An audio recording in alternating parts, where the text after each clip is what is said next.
Hi hello అందరూ ఎలా ఉన్నారు? ఈరోజైతే క్లీనింగ్ చేయడం స్టార్ట్ చేశానన్నమాట.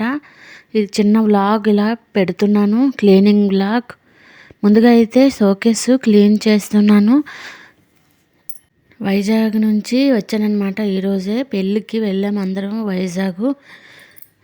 ఇక్కడ బిలైలో అయితే ధూళి అనేది చాలా ఎక్కువగా ఉంటుంది.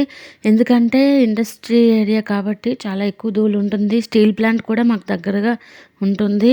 ఈరోజు క్లీన్ చేస్తే ఒకరోజే క్లీనింగ్గా ఉంటుంది అన్నమాట. మరుసటి రోజు మామూలుగా ధూళి పట్టేస్తుంది. ఎప్పుడు ఆంధ్ర నుంచి రావగానే క్లీనింగ్ చేస్తాను. చాలా ఎక్కువ ధూళి ఉంటుంది ఇల్లంతా మొత్తం.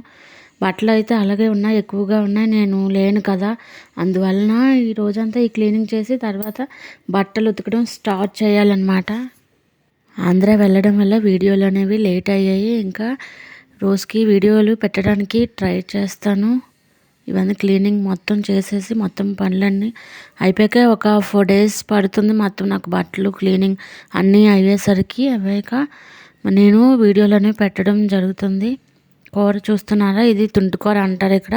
ఒకసారి వంట కూడా చేయాలి కదా, టైం అనేది అయిపోతుంది. పిల్లలు గోల పెడుతున్నారు, ఆకలి అని. అందువల్లే ఈ కూర అయితే కోస్తున్నాను. ఈ ఆకుకూర అయితే నేను ఎక్కడ ఆంధ్రాలో చూడలేదు. ఇక్కడ కరిమెత్త బాజీ అంటారనమాట.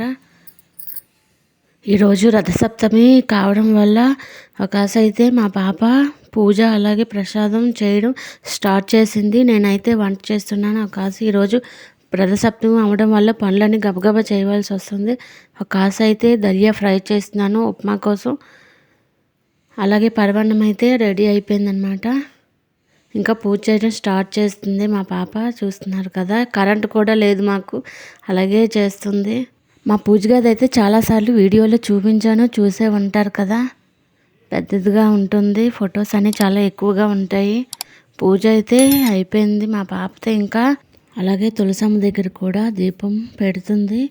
అలాగే రథసప్తమి కావడం వల్ల సూర్య భగవానికి నైవేద్యం అలాగే దీపం కూడా పెట్టేసిందనమాట. ఇంకా రథసప్తమి విశిష్టత ఏమిటి అనేది తెలుసుకుందాం.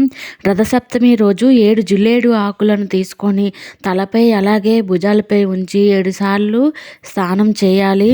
మన ఇంట్లో ఎంతమంది ఉంటే అందరూ కూడా ఇలానే స్నానం ఆచరించడం వల్ల సర్వరోగాలు పోతాయని మన పురాణాలు అయితే చెప్తున్నాయి.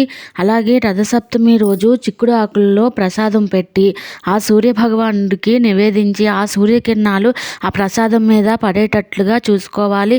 ఆ ప్రసాదం కనుక మనం స్వీకరించినట్లయితే సర్వరోగాలు తొలగిపోతాయి.